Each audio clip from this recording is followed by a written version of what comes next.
Bienvenidos. Universidad Nacional Autónoma de México. Facultad de Estudios Superiores Iztacala. Psicología a distancia. Presentación del módulo. Metodología 2, el método científico y la evaluación psicológica. A cargo del maestro Mario Fausto Gómez Lamont. El equipo conformado por Camino Martínez Víctor Fernando, Marsella Estinoco Amalia, Parada Quirós Iraíz, Parrilla Elizalde Lili Itzel y Reachi Simón Dolores. Presentan Perspectiva de Género en la entrevista psicológica. Para entender un poco el contexto de esta presentación, iniciaremos explicando algunos conceptos. Sexo se refiere específicamente a las características biológicas de los seres humanos cuando nacen, o desde que puede identificarse si son varones o mujeres. Es la identidad que se asigna al nacer. Género es un constructo social que tiene que ver con la cultura, momento histórico, prácticas sociales, creencias, representaciones, roles sociales y muchos otros aspectos que asumimos los seres humanos dentro del grupo en el cual nos desarrollamos. Normalmente va impuesta con relación a la diferencia anatómica. Por su parte, la identidad de género es cómo vivimos el género internamente cada ser humano, de manera individual, cómo lo sentimos. Puede corresponder o no a nuestra identidad sexual de nacimiento. Es parte del concepto que tenemos de uno mismo. Cómo vivimos nuestro cuerpo, incluyendo o no modificación de apariencia o funcionalidad corporal, y es independiente a la orientación sexual. Esta vivencia interna la expresamos en manifestaciones como manerismos, formas de hablar, de vestir, interacción social, entre muchos otros aspectos. Nuestro sexo y género son con los que nacimos y pueden o no coincidir con nuestra identidad de género. Ello nos hace una diversidad que conlleva diferentes formas de expresar afecto, erotismo, deseo, prácticas amorosas y sexuales. Derivado de los conceptos anteriores, resulta de suma importancia aclarar, de acuerdo con Barbera y Cala en el 2008, que la investigación en relación a la dimensión género no significa referirse a las características diferenciales de los hombres y de las mujeres, sino más bien centrar el análisis en el estudio del androcentrismo, como cierta tendencia tradicional de considerar al hombre como el principal protagonista de la historia y la civilización humana, situación que afecta a la construcción psicosocial de la feminidad y la masculinidad, y a las desigualdades asignadas a las personas en función de su sexo biológico. Existen dos formas de abordar esta temática. Una de ellas se refiere a una dimensión estática, la cual hace referencia a las investigaciones que demuestran interés por la relativa independencia entre reconocerse como hombre o como mujer, derivado de lo aprendido, y con base a etiquetas sociales que enseñan lo que debe ser masculino y femenino. De acuerdo a Echeverría y Valencia, citado por Barbera y Cala en 2008, los estereotipos en cuanto al género influyen sustancialmente en el autoconcepto que se forma en las personas durante el desarrollo de relaciones interpersonales. Asimismo, los estereotipos de género convierten a los sistemas de creencias en modelos comportamentales y en factores ideológicos de primera magnitud. En psicología social, este enfoque ha favorecido el desarrollo de investigaciones teóricas y empíricas sobre el sexismo y sus diversas manifestaciones. Otra forma de retomar el estudio refiere a considerar al género como acción. La propuesta de Doing-Gender en West y Zimmerman en 1987, citado por Barbera y Cala en 2008, trata de reconocerlo como un verbo y no como un nombre. El género debe estudiarse desde donde se actúa, puesto que no es algo estático, sino dinámico que se construye día a día. Este nuevo enfoque aporta la necesidad de integrar el conocimiento de los siguientes niveles de análisis. Número 1. Sociocultural, la cual considera que la ideología de género se extiende a través de los estereotipos difundidos. Número 2. Interactiva, las claves de género orientan comportamientos específicos en las interacciones sociales con varones o con mujeres. Y número 3, individual. Las personas aceptan la distinción de género como parte del autoconcepto y se ajustan a la normativa social, enfatizando el proceso de construcción y el contexto social donde se llevan a cabo. La metodología de investigación con perspectiva de género trata de proyectos de investigación que incorporan esta perspectiva y están enfocados en estereotipos desde la mirada y supuestos teóricos feministas, en los que se puede determinar y poner en evidencia situaciones de discriminación, opresión y desigualdad. La construcción de toda la metodología de investigación se desarrolla a partir de este carácter social, evaluando la significatividad de las respuestas de los participantes y cuyo objetivo general es invitar a la reflexión, sistematizando mecanismos, y que además coloquen a las mujeres como agentes de construcción de conocimiento psicológico y social. El ejemplo de esta metodología fue la investigación realizada en la UNAM, en la que se pudo detectar la segregación, exclusión e inequidad en la que laboran las trabajadoras de la universidad en áreas disciplinarias, ocupacionales y económicas.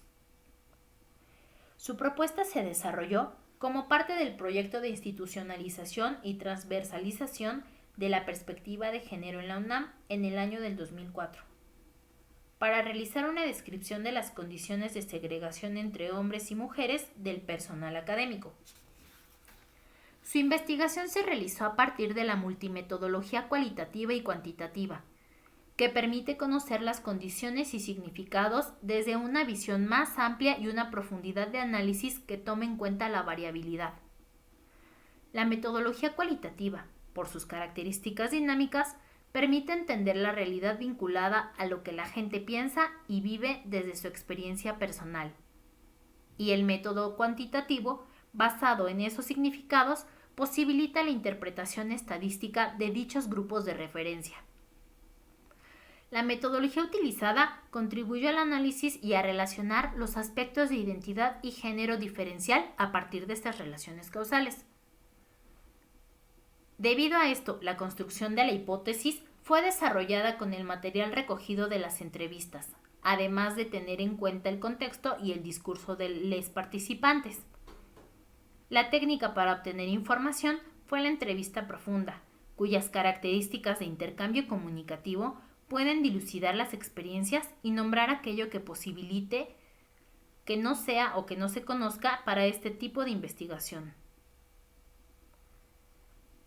Las participantes fueron seleccionadas al azar con el requisito de tener una contratación dentro de la universidad de tiempo completo y se escogieron para ser entrevistadas, además de analizar su currículum vitae, agendas y fotos familiares.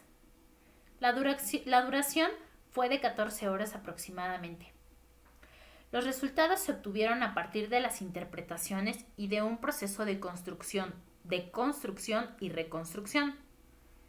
Se establecieron constantes generales relacionadas a su condición de mujeres más que por su capacidad intelectual o competencia laboral.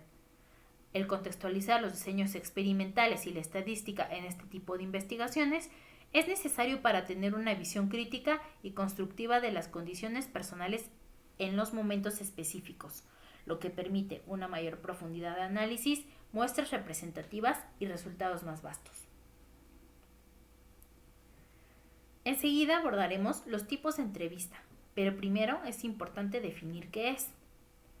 De acuerdo a Fernández y Baptista en su libro Metodología de la Investigación, la entrevista es una técnica usada en la evaluación psicológica que mediante la aplicación de preguntas y respuestas permite la comunicación entre una persona, quien entrevista, y otra, quien es entrevistado, logrando así la comunicación e intercambio de información en relación a un tema.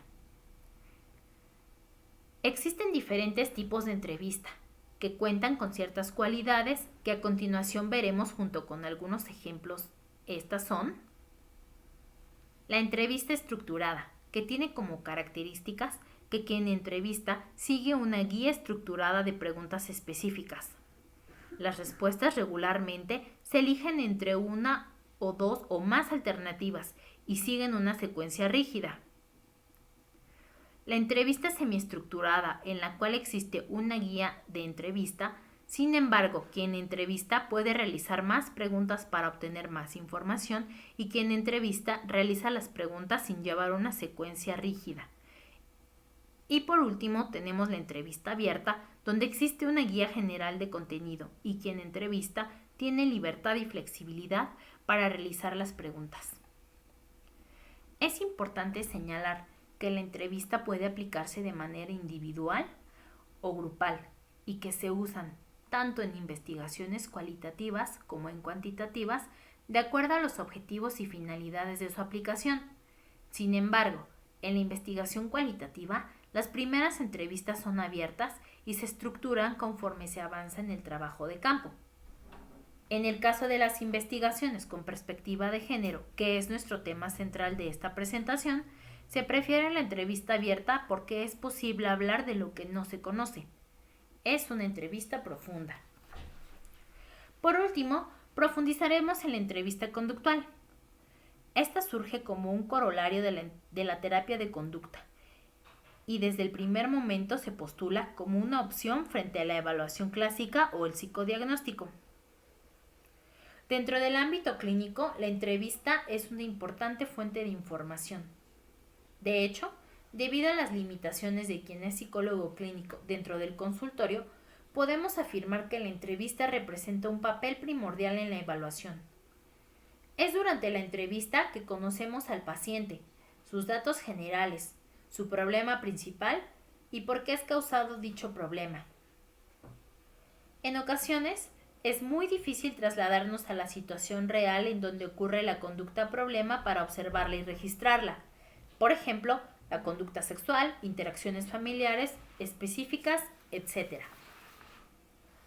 Otra definición relevante de evaluación conductual es la que ofrece Rocío Fernández Ballesteros en el año de 1994. Aquella alternativa a la evaluación psicológica a través de la cual se trata de identificar las conductas objetivo de estudio, tanto motoras como fisiológicas o cognitivas, así como las variables ambientales o personales que las mantienen y controlan. La evaluación es el inicio de toda intervención conductual. Su función es cuantificar y analizar la conducta. A través de esta se determina el diagnóstico que es, al final de cuentas, lo que va a dirigir el diseño y realización del tratamiento dentro de la psicología clínica. Una de las bases de evaluación conductual es que se eliminan las etiquetas y se dirige más bien hacia la determinación de los excesos y déficits conductuales, así como de los estímulos ambientales. La evaluación es tan importante que si no se realizara en forma adecuada, el terapeuta jamás conocería en realidad si su terapia dio o no resultado. Es gracias al proceso evaluativo que determinamos qué variables son las que están manteniendo la conducta inadecuada. De esta forma, la evaluación dirige a la terapia durante los primeros estadios. Cuando la evaluación está mal realizada, es posible que la terapia lleve senderos distintos a los correctos y no resuelva el problema del paciente. Incluso podemos exacerbarlo por el que se nos consulta. La persona encargada de impartir la terapia dentro del consultorio clínico cuenta con una serie de instrumentos de evaluación que le permitirán cuantificar y determinar las variables de la conducta inadecuada o adecuada del paciente. Este cuerpo de instrumentos tiene características que le aseguran la confiabilidad y validez de los mismos. Estas características son básicas en el proceso evaluativo, porque en la medida en que sean confiables y válidas, en esa medida serán útiles. La entrevista conductual debe cumplir con los siguientes criterios. 1. Principios básicos de intervención. Criterios para la evaluación del procedimiento terapéutico. Criterios generales que implican programas incluidos dentro de la red de asistencia, profesionales